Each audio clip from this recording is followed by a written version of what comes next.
Well, what's the story, and welcome back to the channel.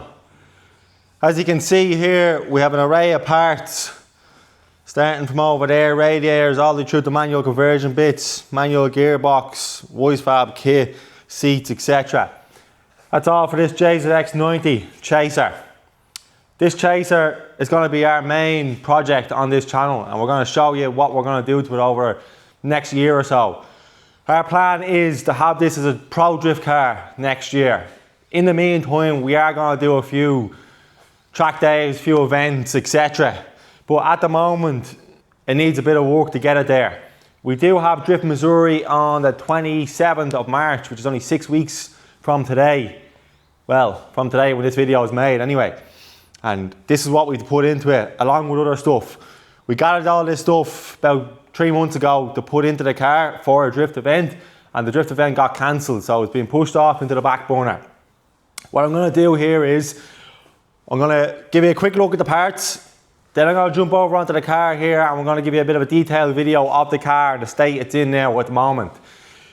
This car was rear-ended on the rear and pushed into another car in the front, so the back was well smashed and the front got a bit of damage. Now we have done a bit of work in the meantime since we bought this car, and I have documented some of the video, some of the stuff on video. I will throw it into this clip somewhere, let you see what we've done, but we're going to start this video off here and we're going to show you around the car as it is now, what condition it's in, and give you some sort of idea what plan we have ahead. Then I'll jump on, I'll go through all these parts here individually, explain what we have, why we chose these parts. Some of these parts aren't top spec. I know a lot of lads at home are going to give me a bit of grief over some of the clutch parts, but we're going to build this for purpose. We're not going all out drift car straight away because it's very expensive. We're going to build it for purpose.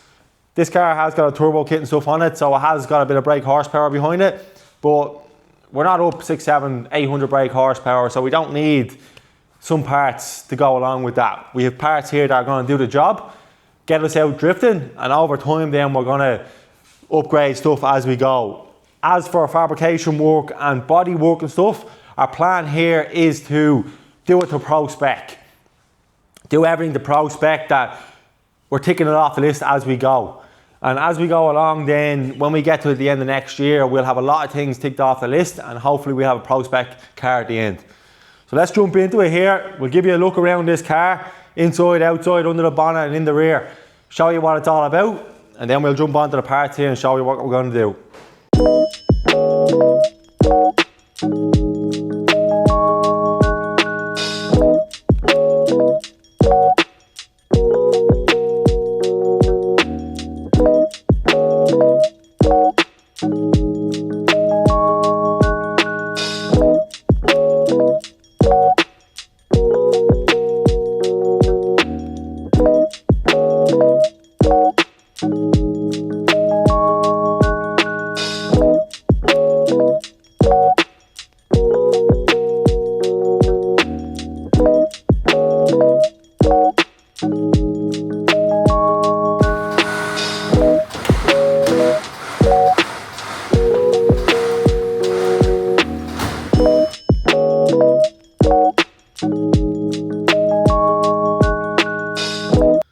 Right, so we've cut the boot floor out of it, up to the chassis legs.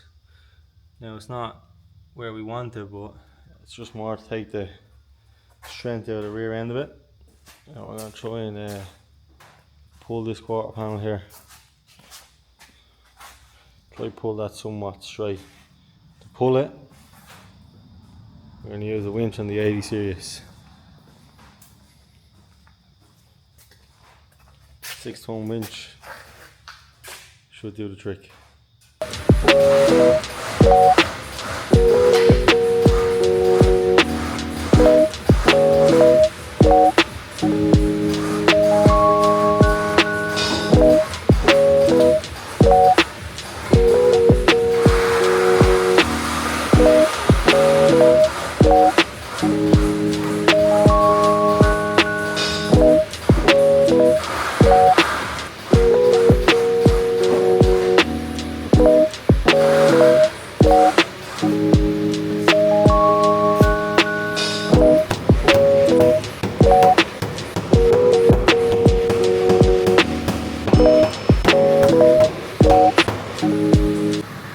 Right lads, I can tell you one thing, we ain't no panel beaters, but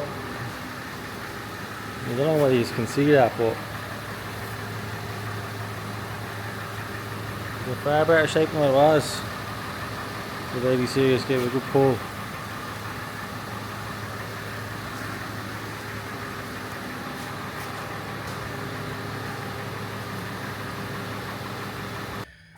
We got the rear end cut out here.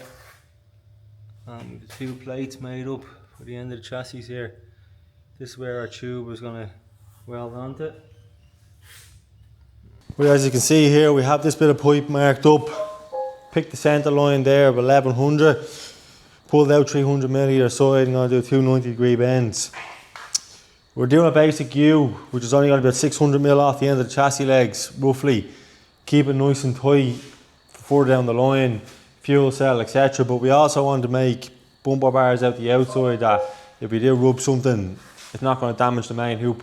So we'll keep it small enough and neat. Let's bend the 90. We're going to give you a close-up look at this Speedworks bender here. Now this is our first radius and we're hitting the 60 mark here. 60 degrees there. So what we'll do is just take the slack off it, take the pin out.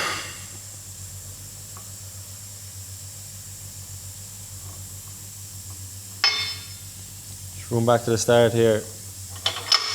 We'll go again. Look for a 90 so. Well, as you can see here, we're at 90. Now, there will be a bit of spring in this pipe, so we're going to go up to about 93. So that's our 93 there now, which is, when that springs back out, it'll be pretty much 90 degrees.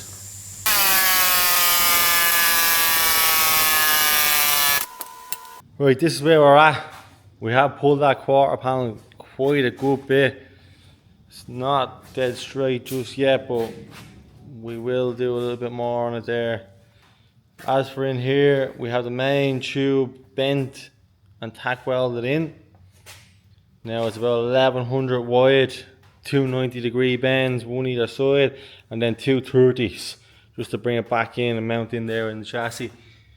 Now we're just tacked in for the moment because we will be putting a cross member in, jack and point, and then we need to make mounts then for the crash bars then either side, and then we'll have a bit of a toe point here in the middle. But that's the update we have at the moment. Main rings done, cross members done, jack and point in. We welded on our tabs here so we can put our crash bar either side. With two tabs here to finish it off in the front, and one over there. So that's a bit of an update of where we're at. It's all tacked up. We'll take it off now and just make it all up.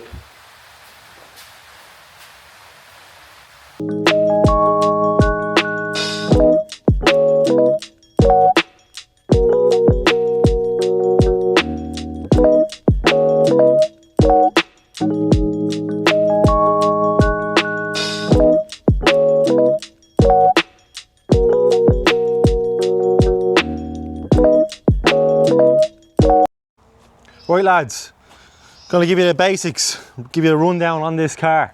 JZX90 Chaser, 1991. She's 1JZ, non-VVTi. Bought it out of the auctions, unseen, under the bonnet. We only seen outside videos. As I mentioned previously, it was rear-ended badly on the back. Boot, bumper, everything, all pushed in. Front was then pushed into another car. We have done some work on this, and I'm going to show you what we've got done. On the outside here, we had got black RPF ones. We didn't realise in the photos that we have LS400 calipers in the front and discs, which was a bonus. And also under the bonnet we never seen. We did check chassis numbers off the auction and we did know it was a turbo car when we bought it, but we didn't know what was under the bonnet. Under the bonnet here we have a Garrett turbo, and from looking up the serial plate, it's off a Barrett 4 litre. Now I'll jump into that when I go under the bonnet and tell you a bit more about it, but let's have a look around the outside here, we'll have a look in the inside and we'll go from there.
Right lads, we're going to run through this engine bay here, tell you what the crack is and what we've got set up and what our plan is.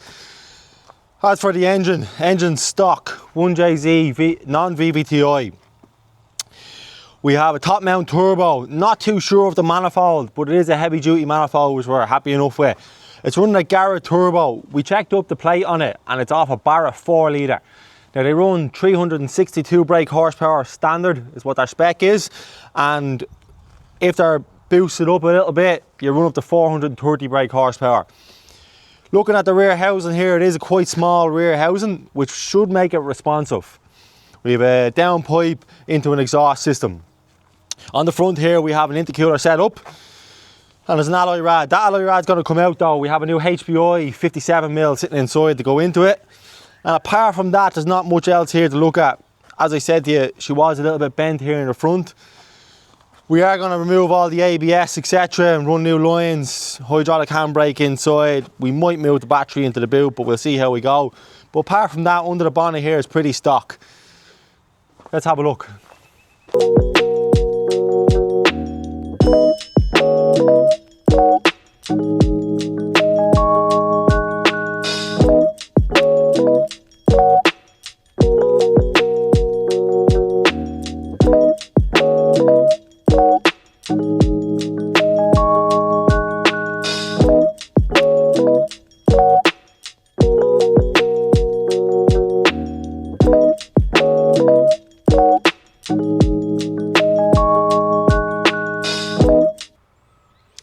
Right lads, let's go through these parts here.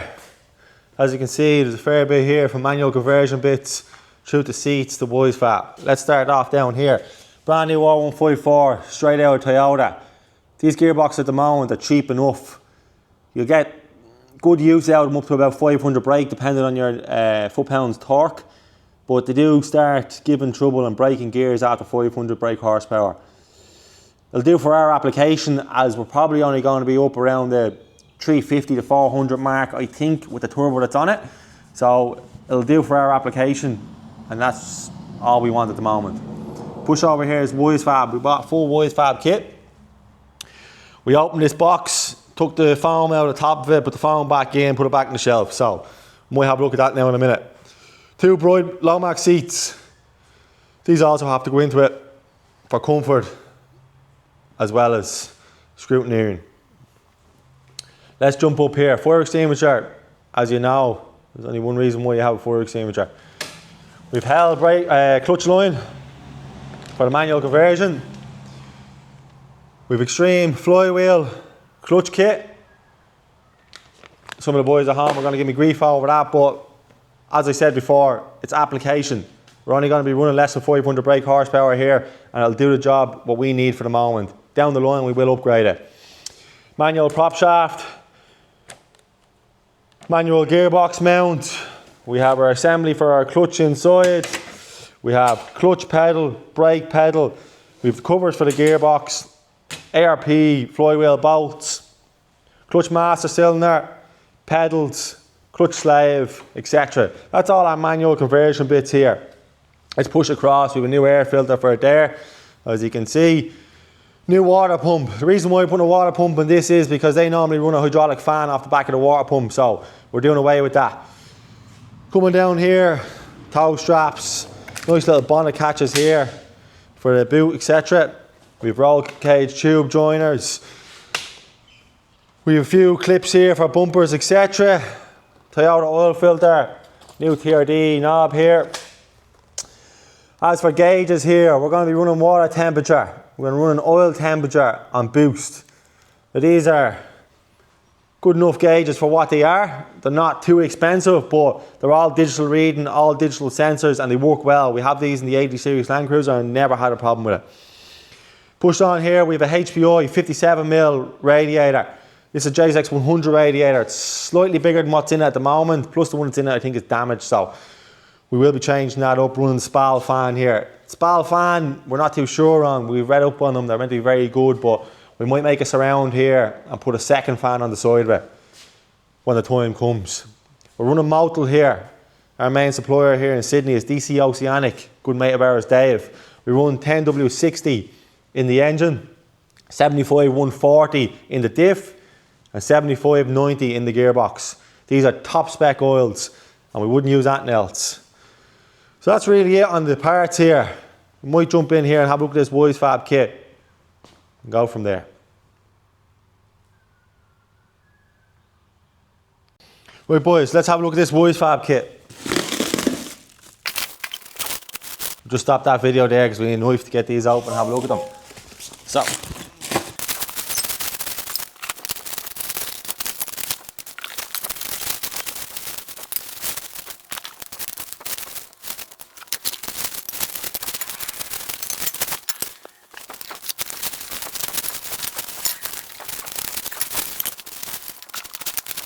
So we unboxed the Wise Fab kit here. This kit is a whole front end. Everything you need to get the front end set up for drifting. This is a Lexus IS first gen Toyota JZX90 subframe modification. So this comes with all the instructions and everything you need to set this up. As you can see here, this plate here, we will have to cut our subframe and weld this plate in, which will move the rack forward. But that's the kit. That's the first time we opened this, so we're looking forward to get that into the car.